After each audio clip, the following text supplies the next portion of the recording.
Yo, Hey, hello. Colin. How are you? Good, man. This is going to be fun. I think so. I think Uh, so. I just do a rolling start every week. No credits, no silly podcast music, none of that stuff. All right.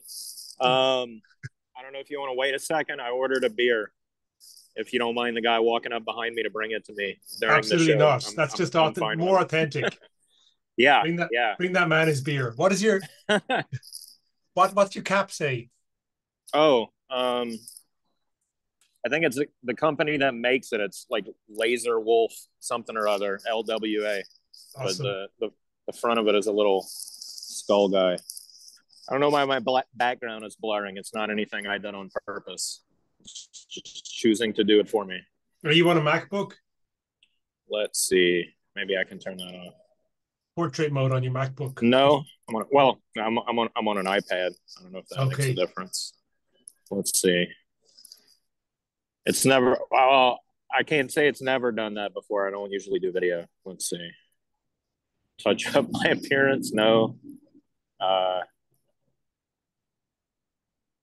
yeah, I don't know where that setting is. I've never used it. I would Not to turn it worry. off. It's lovely outside. You're in Zoom, so yeah, it's in the I think it's in the video settings. It's like blur. Yeah, if you click on the little up arrow beside the stop video button, it's like you get below the select your camera. There's a blur my background option Let's see. like this, and then you turn it on and off like that. Nope. Hmm. Backgrounds and effects. There we go. All right. I think that's better. That is. Are you at the bar or are you where are you? Yeah, I'm at it's a place near my house. The kids are all home from school, so trying to film a an interview at home is a no go with a house full of maniacs. How many kids you got? Three. And you live in Georgia, is that right? Yes, I live in a suburb like north of Atlanta. Nice. It's called Roswell. Most people get it confused with Roswell, New Mexico. Where Just they famous pulled all the little green for men. yeah, yeah. We're more famous for they had a factory in town that got burned to the ground during the Civil War because we were making the uniforms for the Confederates. I say we. I'm not from here that way, Mhm. but it's what the town is known for. In fact, Roswell gray is the official color of Confederate uniforms. So this is kind of, I think, one of the most interesting things about you, and um, is that you're a collector of the esoteric. Cheers. Yes, I am. Cheers. I've got a sparkling water here Good enough. in a whiskey tumbler. Where did this desire to collect weird and wonderful bits of information from all over the place come from? Oh man, it certainly it predates my recognition of it being a thing for sure. Um, I don't know. I've always liked the stranger details and things, uh, the story behind the story, as it were. You know, Hmm. why is this a certain way? That's a weird turn of phrase. But where did that come from? Why are things the way that they are? Or like what is one thing I've always been interested in are like little historical artifacts and you know what the story behind it is. How did some little common object come to be revered in a gold box under a church altar for 150 years or things like that? So I don't know. It's I can't put my finger on it.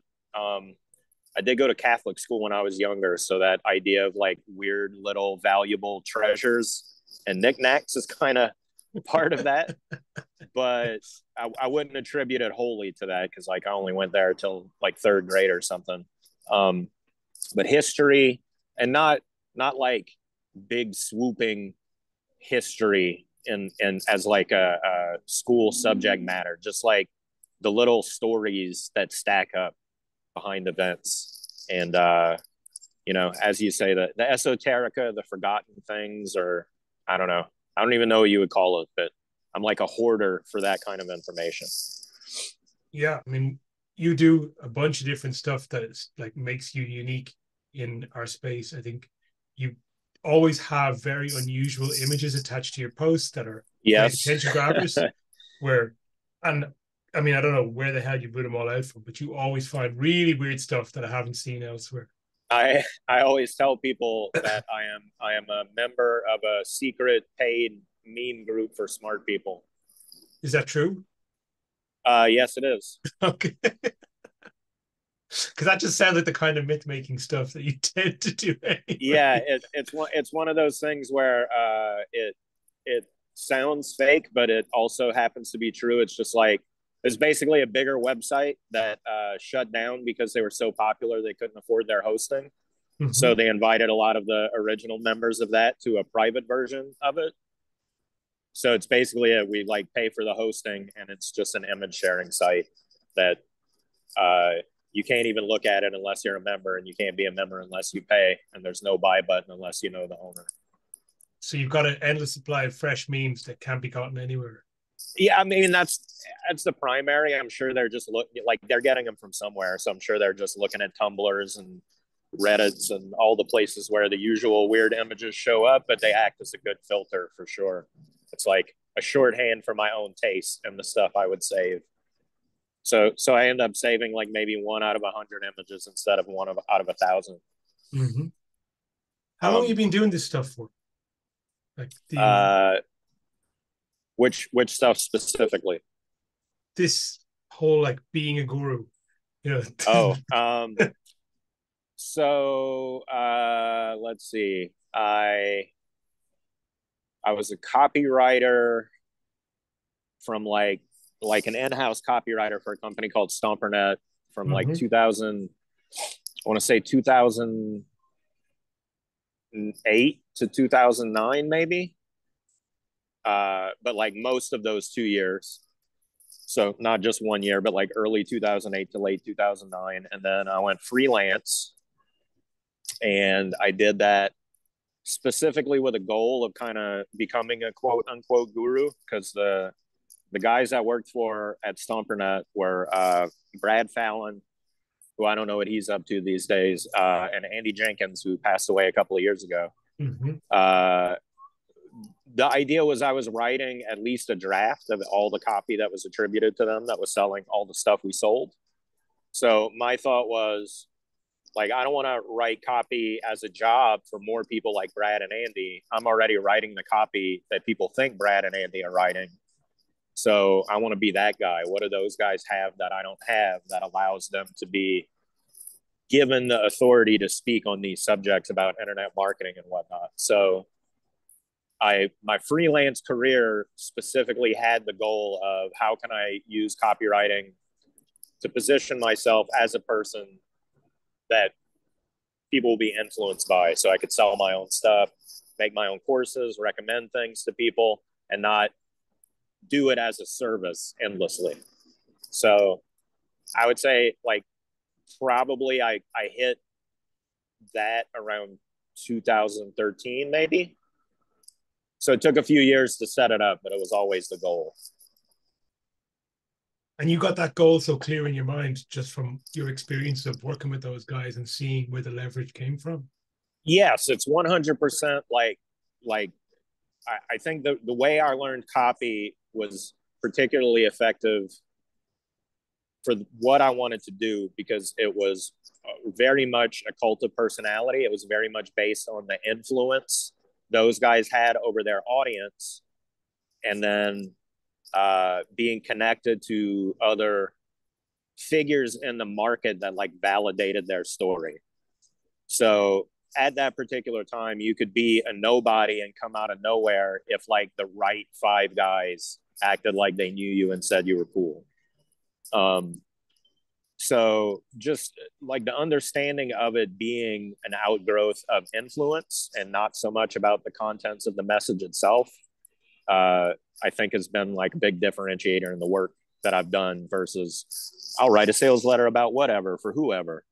I've always tried to do more work in that field of, is this a person of influence? Do they have psychological assets I can leverage in the storytelling I'm using versus just trying to make everything happen on paper. If that makes sense. That makes a lot of sense. And it's a lesson that I think anybody who sticks around for more than a couple of years doing this stuff has to learn, often the hard way, especially in the last couple of years. Like, people like me kind of came in around 2018, 18, 19. A lot of us came into the industry from buying a course or taking a coaching program. And Mm-hmm. the person or person selling those programs, it sort of suits them to tell you that copywriting is the differentiator, it's the leverage point. And while not completely untrue, it's like copywriting is a leverage point if a bunch of other leverage points have already been taken care of beforehand.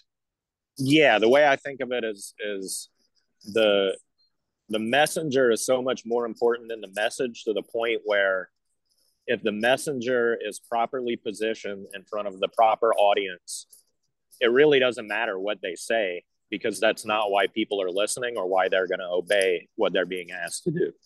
Mm-hmm. So looking at it from that point of view, it's always about like influence, which is when the person the message comes from is a factor in deciding whether you're going to obey it or not.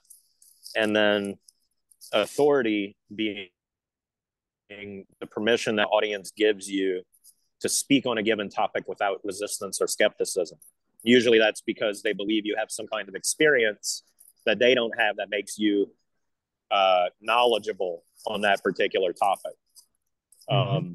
If you have that, if the audience who is receiving the message gives you authority and deems you worthy of influencing them, they can just say, hey, go do this, and you will. Like, no justification, no emotional agitation, no anything. You're just willing to check it out because they're a person that you give over your opinion making to.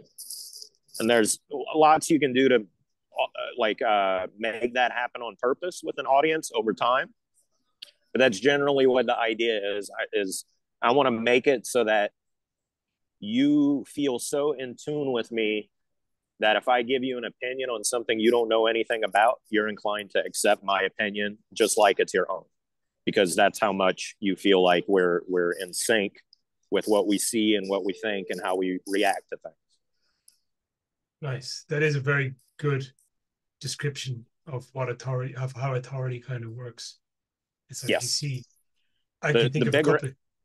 Yeah, the big revelation I thought of this year about it is really understanding that authority isn't something you have, it's something the audience gives you. And it's not anything you're ever in possession of. It's always a thing they either grant you or don't grant you.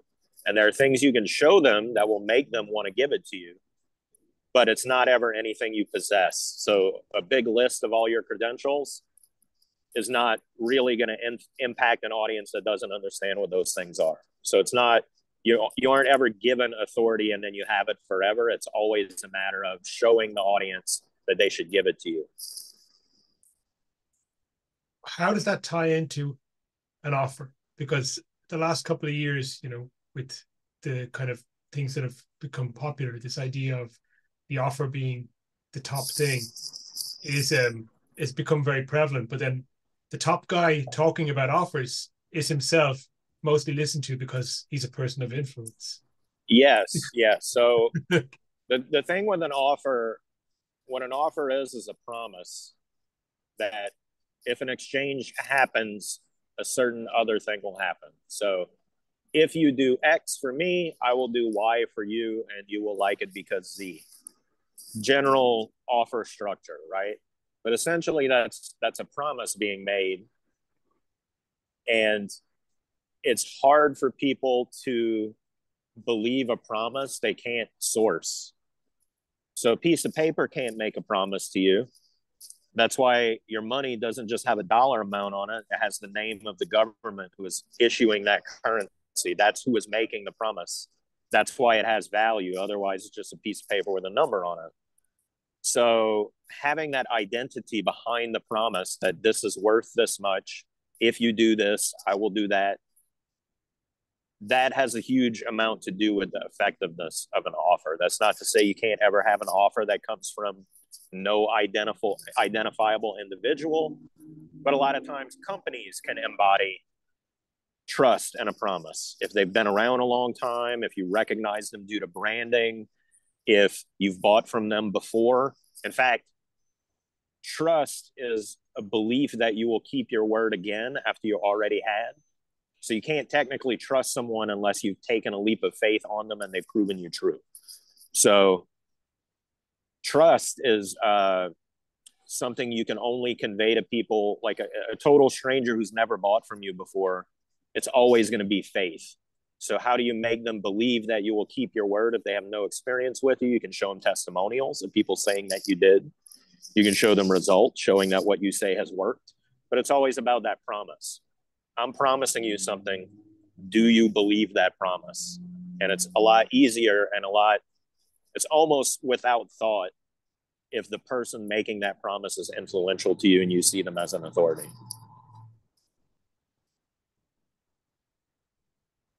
I'm just taking notes here as we talk. I didn't really understand.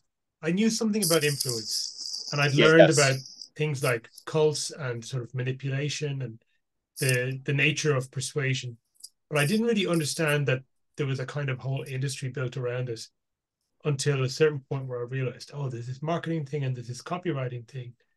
And maybe that's because I don't live in the US and it's not so prevalent here. But like, I remember like just looking at, like, just having fresh eyes and like looking at stuff like a cereal box and thinking, okay, some person sat down and wrote every word on this box and they had reasons. They had a reason to do it. Yes. Can you pinpoint a memory like that where you kind of realize this persuasion stuff is operating in the world everywhere you go? Kind of. I do want to mention, it's funny you talked about cereal boxes, because think about a cereal box.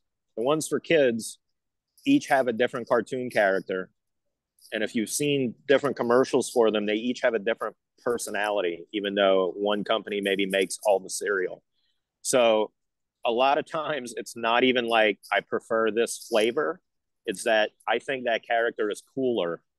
So I want this cereal versus that cereal. And then even grown-up, quote unquote, cereals will have sports figures or celebrities or something on the box.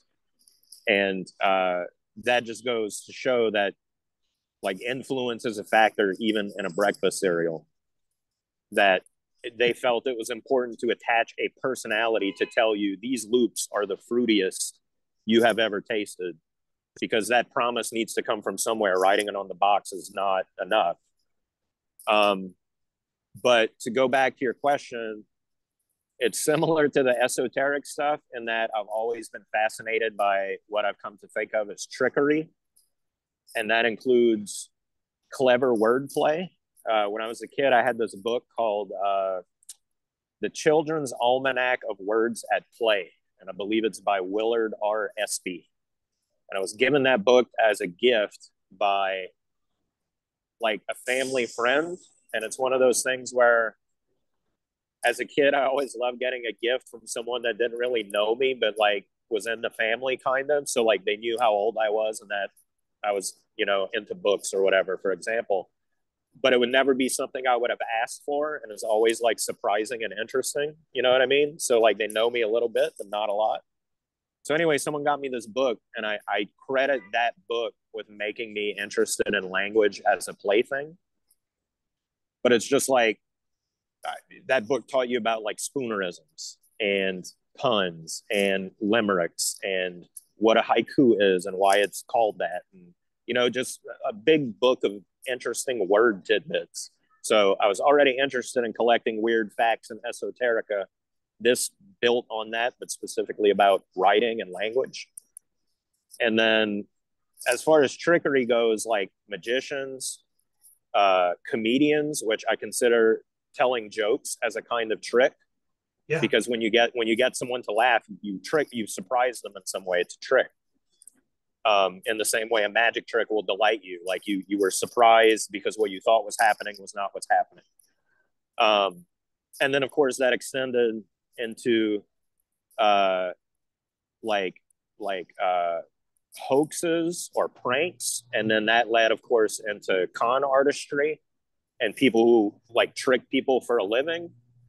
And then that led to marketing, which is essentially con artistry, but you actually deliver the product or try to. Yeah. Yeah. I mean, I've heard it said that if you're willing to deal with a 50% return rate, you can just get away with never actually delivering the product, which it took me a while to realize that that's the joke, is that up to 50% of people will just not care enough to complain or report you or ask for a refund, which I thought was funny in and of itself. There's a lesson in human nature there. But yeah, I see it as all along a continuum with basically it's manipulation. All communication is manipulation. And marketing happens to be a way you can get paid for it. Whereas, con artistry is using it for crime. And magicians use it to make you think they have magic powers, or comedians use it to make you laugh. It's all the same stuff, using a message and who you are and what your context is to the audience to get them to do what you want, whether you're a comedian on stage telling jokes to make people laugh, or you're trying to get a guy to buy a fake violin off of you and make him greedy and think it's a Stradivarius and he's tricking you. There's all kind of different cons that rely on that same kind of thing, but it's all context and influence and persuasion with the goal of manipulation. Okay. You didn't also, from what I can see, Colin, you like very quickly moved between doing some client work. I'm going to go out and get myself into a position of influence, and then straight away went to selling your own products in a very short space of time. It was like, okay, I'm done with this client work stuff now. I'm creating products for my own audience. Yeah, basically, I went freelance in 2010, where I was taking on new clients. Basically, what happened was I quit Stompernet right around the same time that Jenkins did. And then he immediately hired me to do the writing on the new thing he moved on to, which was like Video Boss. And then he helped launch Kajabi. And then I don't think there's harm in saying there were like several things that were basically an NDA, where they hired Andy and Andy hired me because I wrote all his stuff already. But no one knew it was me. They hired Andy and I wrote it. And Andy was like, hey, I wrote your stuff. So the career went from like 2010, and then I retired from taking on new clients in 2012 to teach. Like the first offer I made was like, hey, join my Cult of Copy group and I'll give you a discount off of teaching you how to use my sales letter template that I've written these $10 million sales letters using. And I remember one of the things I promoted that on was like, and because I'm retiring, I can tell you the truth. So what I'm telling you is that the reason these letters sold $10 million worth of stuff is not because I'm that good a writer. It's because I worked for people who the audience already knew. Anyone could have written a best-selling sales letter for these guys. I just happened to be the guy up for it. And I thought that was an interesting spot in the copywriting training available at the time. Because as you said, everyone was kind of focused on like the skill is in the writing and the material you prepare. So I was the guy coming out and saying like, I didn't hang copy shit. I didn't come up through like Agora or whatever. I didn't even know copywriting was a thing you did as a freelancer until I was already doing it at my job. Like I just presumed someone who worked at the company wrote their ads just because. I didn't realize you could be a freelance copywriter as an expert until after, like I wrote a sales letter that helped sell $10 million worth of stuff. And I didn't know who Gary Halber was, for example. Mm-hmm. Like that was like, all right, I'm doing it. How do I get better at this? And people gave me suggestions after. So having that position and then using it to say, it's not like there's no ladder of skill. You could be brand new and write a letter that will make that much if you pick the right client and get them to hire you. And then your reputation is made. So that's kind of part of I've always been a guy who's like, I'm doing a thing. You saw me do it. Did you like it? I'll teach you how to do it. So I started out teaching copywriting because that's what I was doing. And now I teach is influence and positioning and being a guru, because that's what I've been doing. You know, I'm always like, hey, I did a thing. Do you want to learn it from me? And it's worked so far for 15 years. It's awesome. I love it. Even like that's the peddling of influence again. Andy hires you. Andy finds a client for 20 grand, hires you for 10, and the 10 grand is just that's the value of the influence, right? Because it wasn't about Yes, the thing, it's about exactly him right. being the guy. Exactly right. And it's just it's all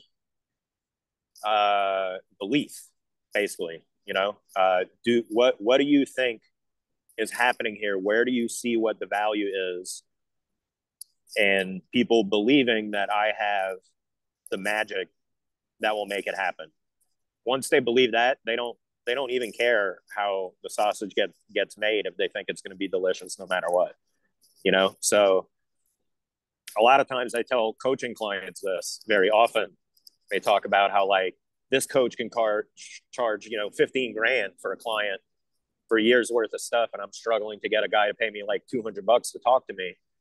And the thing is, if you charge the 15 grand, the guy who needs someone who charges 15 grand to put authority into them, that's the guy you're going to appeal to.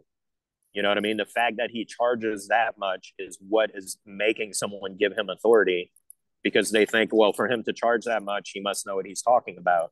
They're not going to shop around. The guy who wants a $15,000 coach is not going to be like, let me try the $100 guy and see if they're different. It's just not going to happen. You know what I mean? Like the guy who wants a Rolex is not going to buy a Timex to see if it keeps time as good. That's not what it's for. That's not the point of it as far as what he's concerned.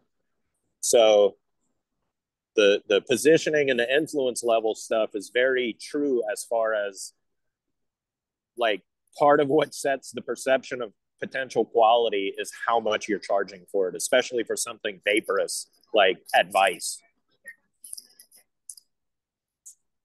Yes, and I've seen this. There's somebody I did some work with last year who's internationally renowned coach with a really high pedigree in one industry, but he tried to move into a different type of coaching, and the image he presented just didn't suit the aspirations of the people he was trying to sell to, and he just couldn't get them to spend the money he wanted them to spend. Yeah, it's just lining up with what their perception is. It's the three ingredients. It's who you are, it's who they are, and it's what you say. But the what you say part is the least important part. It's being the right person talking to the right person. And then the message becomes almost superfluous. Because if they already believe you can deliver what it is they believe they want, the negotiation has already begun before you even say one word. If you're somebody relatively new to this world of influence and you don't have those things that you can grab a hold of, you don't have an influential person who you're connected to, or you don't have some other markers of credibility, what are ways that you can create perceptions to actually make people pay attention to you? Maybe, I don't want to say fake it till you make it, but just maybe lead people to think you're a little bit further along the path than you are.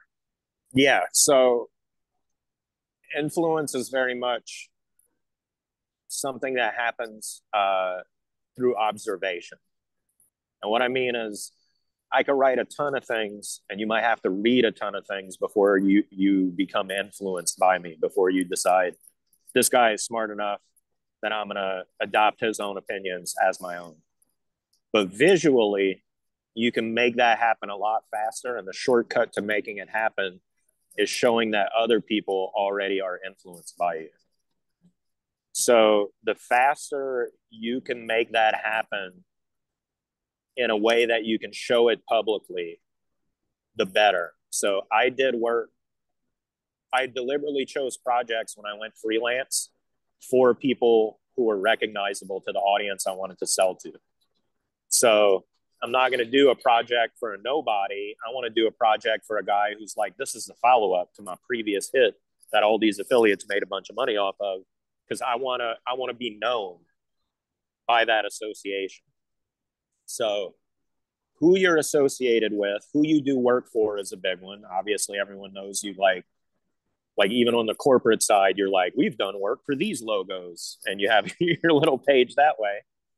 Then it's also about who vouches for you. So there's what I consider endorsements, which are people in your field saying you're good as your word without necessarily having worked for you, or maybe even like coerced by you in some way to say it, but someone whose opinion matters to your audience. And then you have testimonials, which come from people who have paid for your services and are actual customers. And having those operate together, like having done clientele work for people that are recognized, having people who are recognized vouch for you even beyond the work, and then having testimonials from people who have worked directly with you talking about you and your work in a positive way. That creates that observational effect of, well, even though I've never heard of this guy, other people obviously have, and they're kind of a big deal. Something I use in writing for clients when I want to show that they're an authority, or that like they've earned authority from other people, is I tell them, you want to show 3 facets. I've solved this problem myself for myself. I've helped people solve this problem with my personal health, and that's clients doing it as a service. And then also, I have customers who have bought my advice and read it out of a book, and they were able to do it themselves also. And again, the goal there is creating that visual of people already believe this guy. People already place stock in his opinion. People have already gotten good results listening to what he says. It's what is it? The bandwagon effect is what I'm thinking of, where you don't even have to know what it is, but if there are people waiting in line for it, you want to know.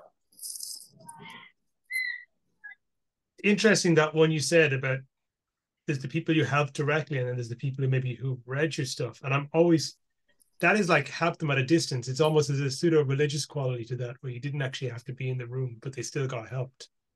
Yes, I've actually, it's funny because I've been repeating this little routine of mine, and I'll share it with your audience here. I've been sharing this with a lot of the 30-minute consultations I've been doing. It's an observation. I don't want to say I invented it, because I consume a lot of stuff and internalize it and then spit it back out. So I probably didn't invent this idea, but it's been valuable for a lot of people I've been sharing it with. And it's especially useful to people who sell things on the internet, and especially today. And it's that information is abundant and free on the internet. So it's essentially worthless, especially if you can't tell where it comes from, because it's just noise. You don't know if it's true or not. You don't know if it's valid. You don't know where it came from. If a kid did it as a book report, or an AI threw it together and some guy posted it without checking it, you just don't know. The next step above that is knowledge. And knowledge is the combination of information and experience. You put those two together, and now it becomes more valuable because someone has tested it. They throw out the garbage. They keep the stuff that works. They refine it so it works better. You earn knowledge through activity. So if you can show people that you are a creator and a repository of knowledge because you test things, you take the information, you use it, you make it better, that makes you a person of value, right? It's worth listening to you because you're saving them time. Now they don't have to weed through the information. You act as a filter, as a curator. And it's obvious because of the way you share it, because you talk about your work. Then the third component is wisdom, which is if you can take your knowledge and package it up in such a way as I can pass it from me to you. And when you have that knowledge passed on, if you can do the same thing that I did without having to have had the same experience as me, then it's transferable, right? I can pass my stuff on to you, and you don't have to go through what I did. You don't have to have the trial and error. You don't have to make the mistakes. You can just get the benefit. It's essentially a shortcut, which if you think about it, that's what wisdom is. That's why it's passed on, because it worked for me. It worked for that guy. It worked for my grandpa, and he's not even alive anymore. That's wisdom, right? It's preserved and passed on because it's useful and transferable. So if you're in that guru game and you want to stand apart from the crowd who's just shouting information at each other, you want to position everything you say as being sourced from knowledge. It came from me working. I discovered this. I invented this. I dug this out of an old book I found. I found it scribbled on a napkin at the bar at the conference that the guru left behind. You know, all the little stories. That's what it is I'm grabbing this knowledge or this wisdom, and if you hire me to do service, you get the knowledge. If you buy my products, you get the wisdom. And that's kind of what the difference between those endorsements and the testimonials are: clients you worked with in person versus people who bought products from you and got the results that you promised without you even being there. Yes. And it's interesting. I had a conversation, it was earlier today, with somebody who was asking for my input on a situation where I didn't really have the experience directly, but they didn't want my experience. What they wanted was my perspective, that I was outside the situation and didn't have an emotional read on it. And Yes. and kind of for similar reasons, they were like, you know, it's not about the information. I've got all the information. I just want what you see. Yes. Yes. And it goes back to another thing I've talked about often with everybody knows you want to kind of create a marketing persona, as it were. But what a persona actually is, what the word refers to, is the masks that they have over the stage in the theater, the happy mask and the sad mask. Those are persona. In Roman theater, the guys doing the play would be way down at the bottom of the pit of the amphitheater, and if you were in the nosebleed seats, they would wear those big masks to show you what the emotion was, because you couldn't actually see their face from that far away. And it also had like a little megaphone inside the mouth to amplify their voice. So that idea is a persona as a mask that is portraying what you want the audience to feel in an amplified way is very influential to the underlying ideas in my work. Creating these influential perceptions, these authoritative presentations are about making that persona so that what you want the audience to see about you is true, but it's exaggerated, it's amplified. But then also you can think of it from the point of view of, I'm showing you this amplified, exaggerated version of me, and I'm constantly telling you stories about my work from my point of view. So I'm showing you how I look at things, what I see, how I think about them, how I react to them. I'm essentially teaching you how to put my persona on yourself and look at things through my eyes. And that ties into what we talked about, how you want to get them to think, I know enough about what this guy sees and hears that we have in common, that when he talks about something I don't know, I can just accept his opinion as my own opinion. Because we sync up on 8 out of 10 things. Those other 2 things, I should just go ahead and agree with them, because everything else is so much lined up. So that idea that you just said of the guy saying, I want to look at this through your eyes, says to me you have been successful at creating that figure of influence in your field, because people don't want to do that if they don't already trust your point of view. The only way they would ever ask for that is because they've seen value in it. And they're like, well, it's been aligned with me when you talked about topic A and topic B. Now we're on topic C. Neither of us know about it, but I love the way you looked at A and B. So tell me what you think of C. It's all a matter of making that point of view matter to people, which ties back into the copywriting. If someone already wants to know what your take is on the topic, it doesn't matter what you say, they're listening to it. You know what I mean? It could be anything from that point. You cannot mess this up. If what people want to buy from you is your take, there's no wrong way to do it. Your take is always your take. Yeah, it's funny. There's somebody I know in the industry, and I'm not going to name names, but I know very well that when people ask them a question, they're extremely influential to their audience, and they'll just pull an answer out of their ass whenever they feel like saying in a given moment, and they'll always get people saying, "Wow, yeah, so true." You know, they'll get so many people, and like they could have been saying something completely different a month ago or 3 months ago, like the total opposite. But just because they have so much instant influence, that doesn't matter. They'll say anything, and people will say, "This is so insightful, so deep." Yes, and it happens like with celebrities, for example, like an actor. You see an actor like on a TV show, you see them every week. They're in all kinds of different situations. That's why that actor, not the character, the actor becomes influential because people conflate the actor with the character. So like the idea of like Martin Sheen being this like elder statesman, like wise figure because he played a popular president on a TV show that told you he was popular in the world of the show, it projects onto him. So like the character he portrays is somehow associated with his character, or similar to products or services that will get like an athletic figure to be a spokesperson. They never want the guy who came in third. They don't want the guy from like this year's Super Bowl loser quarterback, you know, like they want the guy. It's always the guy who wins. It's not because of anything he does or says or anything. It's because that guy won. We want to be associated with winners because we're winners. And it's dumb when you say it that way, but you see it a million times. It's always like buying into that attribute that that person has and how it impacts what your message is. Yeah. Patrick Stewart is my favorite example. Like he's like a little tiny 90-pound man who's like probably like 5'4". But like in my mind, he's like this big, authoritative, like military genius because of playing that type of role so many times, especially in Star Trek. Absolutely. And they do. There's so much that you can learn from like the tricks of cinema, especially in this age of doing like marketing videos, as for how you can create a context that makes people feel a certain way about you. So one of the stories I use is for Citizen Kane, famous movie. I'm going to spoil it a little. It's okay. Sorry, it's from the 1930s. I think everyone's had a chance. But he wanted to use some of the tricks of the stage because he came from the stage in a movie.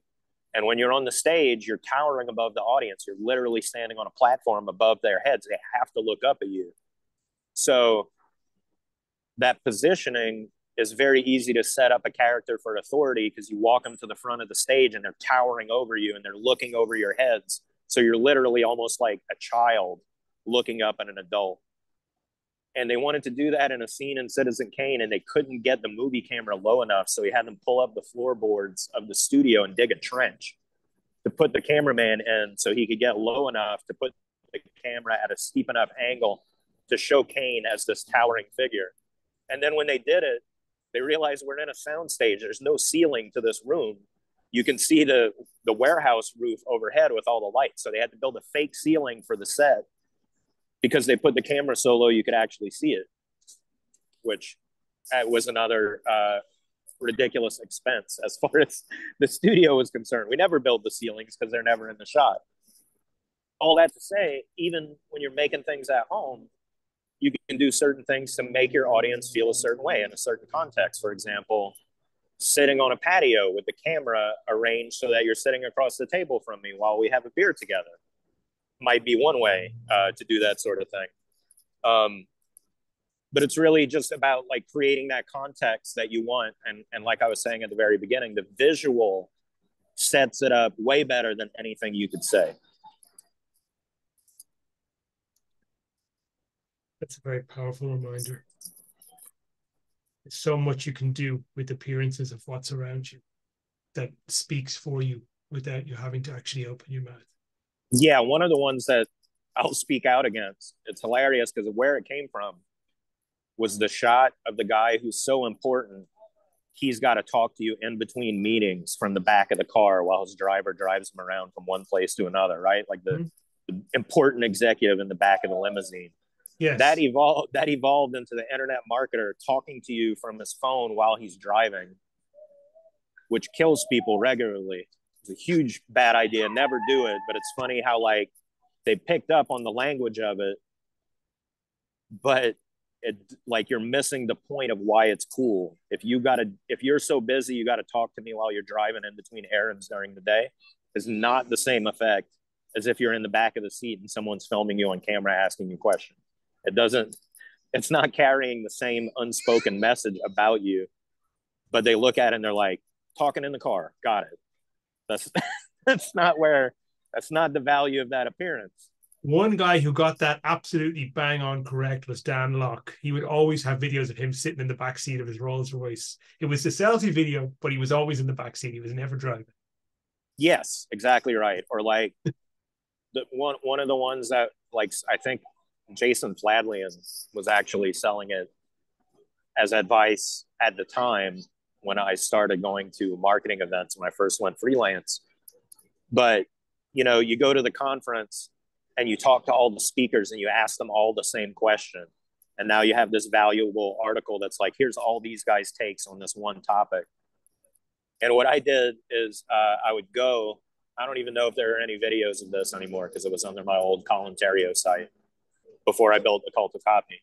But what I would do is I would ask them all the same question and then have someone film me answering the same question as though I was on the list of people who got asked instead of conducting the interview.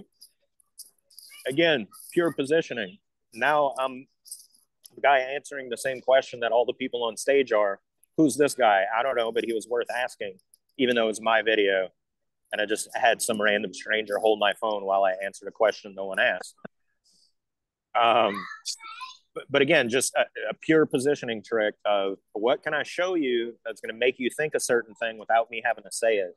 Because if I'm sure you know, if I can get you to come to a conclusion on your own, that's way more powerful than me telling it to you. Or rather, remembering that I told it to you. Because there's a lot of things you can do where I can tell you a bunch of things now, and later on you'll remember it was your own idea and forget that I'm the one who told you. Yes. But they say success has many fathers, but failure is an orphan. Correct. Colin, before we wrap up, I wanted to ask you about the Cult of Copy because, and for those of you who don't know, Colin runs a Facebook group which has got about 50,000 members at this point, I think, called the Cult of Copy Job Board, and it's a what, as it says, it's a recruiting board for the direct response industry. Yeah. What's the question? Just, you know, you've got a pretty close view on like hiring trends in the industry, and just what do you see? Where do you think things going this year, and what do you think is going to happen in next year? I think, well, what's funny is I started the jobs board as a spinoff from the discussion board because it was breaking the discussion board when people would post jobs there, because every time someone comments, it bounces it to the top. So funny that group is bigger than my Cult of Copy main discussion group now, and it was created strictly to quit interrupting my discussions. But you're right, it has grown. I think at some point, some organization or maybe several started telling people that that's the place to go and post copy jobs. So like it exploded at some point. I don't really watch it for trends, and in fact, I'll share this with your audience. One of the things I recommend to people is the proper way to use a jobs board is to identify people who are hiring copywriters who value it, who are willing to pay for it, but you don't want to apply for the jobs because then you're in competition with everyone in a scenario where they're already doing it to save money. Because that's the only reason you open it up for candidates is because you want to find the best one for the lowest rate. So instead, you just make a record of all the people who are posting jobs for copy that look like they would be cool to work with, and then you contact them outside of that context so that you're not competing with those guys, and instead pitch them on a project that you know they need that you're good at. So that's a bit of advice on how to use any jobs board, including mine. Don't. At least not as a way to identify jobs you want to go after. You want to use it to identify people who are hiring. Then secondarily, it's not my opinion. I'm stealing it from Kevin Rogers in brief. But he talked about with the advent of AI content generation that the only people left are going to be the bots and the best, is the way he put it. That's his phrasing. And I think that's true in that a lot of the low-level things people used to lump in with copy, like the lowest tier of content writing for pennies per word, filler emails that aren't even for sales stuff, just the stuff that was like the lowest possible level of skill needed, where someone was hiring you not because they couldn't do it, but because they were just too busy and didn't want to. That kind of work is going to evaporate because there's just like, it's going to get to the point not where someone's got to use the AI tool to do it, but like the email program is going to do that for you built in. You know what I mean? It's not even going to be an add-on. It's not going to be a separate tool or subscription. You're going to go into your email provider and it's going to do autocomplete the whole email. You're going to be able to pick from a pull down and it's going to make it for you. Mm-hmm. Where the difference is going to be is for the people who know the stuff, a lot of the stuff we talked about today, having a functional understanding of communication as a tool for manipulating people into doing what you want them to do. That's something the computer program can't ever do, because that's not what it is. It's a fancy word processor. It has no comprehension of human existence or life or pain or suffering or relationships or memories. It doesn't have any of that. All it can do is cobble together pieces of other people's experiences if they happen to write it down. Great, it can work with that, but it can't understand what it's saying, and it doesn't understand whether something is factually true or emotionally true. It can just guess, but it can't actually tell. So the kind of people in our position, I think, are where the future quote unquote copywriting is. It's not the writing part that remains the least important, and therefore the reason it's the first one that a computer can do is because the writing part is not it. That's the simple part. The important part is who is talking, who are they talking to, and how do we do that in a way that changes their belief about who you are, what you know, how you can help them, any of that, because it's got to come with understanding and it's got to come with trust.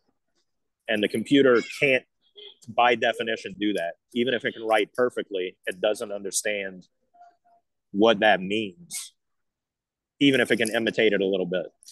Mm-hmm. So I think the future of the marketing consultant that is currently maybe operating as a copywriter is going one level up of being the message designer or the communication engineer. I don't know what the job title will be yet, but that's where the work is building on that foundation of understanding that fundamental communication. And it turns out that the way you would sell yourself as that person is to do the stuff we talked about, to position yourself as an influential person who knows these things, who has these experiences, who can package it as wisdom and transfer it from one person to another. Yes, and it's interesting because it ties in very well what you said, that Kevin Rogers mentioned about the bots and the best, but people are notoriously bad about assessing who the best is. And oftentimes it's those external markers of influence that sway their judgment far more than their actual competence at their core skill. Absolutely. One of the things that's always been a factor in can you hear those kids? I can. That's okay. Because my office is so big. One of the things I'm sorry, they kicked the question right out of my head. What was the question? Just an observation more than a question, that Kevin Rogers said the bots and the best are going to be left, but assessing who are the best is very difficult for people to do. That competition element has always been part of copywriting fandom, I think I would call it, because there's the work of being a copywriter, mm-hmm. and that's you and your clients and what you charge and what you earn for them. And as long as they earn more than what you charge, that's great. That's a winning relationship. You don't have to know the titans or what the controls are or who wrote what letter in 1912 for Wall Street Journal or whatever. None of that matters. But there's a fandom associated with copywriting that has that cult of personality. And I'm sure it reaches back even farther.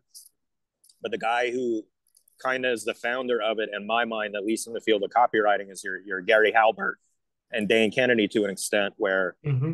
they were a character in the stories they told you about their work. And the cleverness of that is that they became those figures of influence. Like, it wasn't just the work that they did, they became spokespeople for their field because of the way they positioned themselves. I often tell people, everybody sees Gary Halbert as this father figure of copywriters. And the reason is because he wrote the Boron letters to his son So all these people read these things written from a father to a son, and so you position Gary as your dad in the copywriting world. I can't say he did it on purpose. He died before I could ask him, but it seems like he was smart enough to think of that. Like, I want to be seen as the daddy of copywriting, therefore I'm going to make a book about copywriting written from father to son. People just project that kind of thing on there. And so I kind of got sidetracked there, but the idea of that competition of like, who is the best? Who's on the A list? I don't know. Whose list is it? Who keeps it? There's that idea of that stuff, but it exists only in the fandom world of who is the best. And in the future, who is the best or not the best is going to be who can position themselves as a persona to the people that they want to serve. Because that's all it is. Like you said, somebody wants your perspective. They can't get John Caprani's perspective from me. They're not going to hire me to get it. They can only get it from you. And that's the only way we'll continue to be able to sell a unique thing in the future, is by packaging up our info as knowledge and our products as wisdom, because that's the only unique factor, is that it came from me as a unique person. So who is the best? If you define that as like who sold the most, or who wrote the most popular sales letter, or who has the most controls, that's going to disappear from mattering to anyone as far as who makes the money. Oh, love it. Great note to call a wrap on. Thank you so much, Colin. This has been a really, really enlightening conversation. My pleasure. I'm gonna go see if I can get releases from the kids that were running around earlier for you. I'll put all your contact details in the video description. And yeah, I really appreciate this conversation. Thank you so much for doing this. Well, thank you for having me. I hope it was valuable. I hope I didn't repeat too much of the stuff that I say every time anybody interviews me, because it's simple, man. You figure out your routines, you figure out what your best stuff is, and you just keep telling it to people every time they ask. One thing I will say about you is this, is that most people are, and myself included, sometimes think, am I repeating myself and saying the same old crap too much? And one thing I've learned from you is that, like, having some core messaging, that you can't say it often enough. You just got to keep saying the same stuff over and over, because you actually embellish it and embroider it and develop it the more you say it. And people never get tired of it. Once it's the thing you're known for, they want to hear you tell the stories. They want the classics. That's right. In fact, I'll tell you two stories about comedians, since we mentioned comedians earlier. The first one, George Carlin pioneered this method of doing comedy that tied into his media career, as well as just being a guy who sold tickets to shows. And it's that every year he would throw away his previous routine and start brand new, tour the whole country, telling a new set of jokes, figuring out the timing, getting the audience reactions right. And then they would film his special for the last 3 nights of the tour in a single location. He would wear the same outfit, and then they would edit together a show of the single routine, but just the best takes of each joke edited from all 3 nights. So as far as you can tell, it's one show in one place, but it's actually edited. And then on top of that, the performance has been polished over time. So as you say, try your best stuff, work with clients, tell them that stuff, write it in different formats, make different videos, get it good, and it's only going to keep getting refined. And then the other story I have is that I saw, gosh, his name's going to slip my mind. He was on Parks and Recreations. Can't remember his name. Anyway, he gave a show where at the end of the show, he finished his set, and then he opened it up to the audience to say, which jokes from my specials do you want me to tell? And he basically, like, just like a musician saying, call out your favorite song and we'll play the hits. People would be like, tell this joke. And he would like go through the routine of telling the joke that they'd all heard already and seen on a special before they came to see him. Let me see. I'm going to be embarrassed. So I'm going to look up his name real quick if I can. No, that's cool. Let's see. He is, I know I'm confusing his actual name with his character name is the problem. Isn't that dude with the mustache? No, he is. Like, he's literally on the cover of the DVD. I'm going to have trouble finding him now just because I'm looking for it. He is Aziz Ansari. Oh, I know who And that is. Yes. I was confusing with his name because his name on the show is Tom Haverford.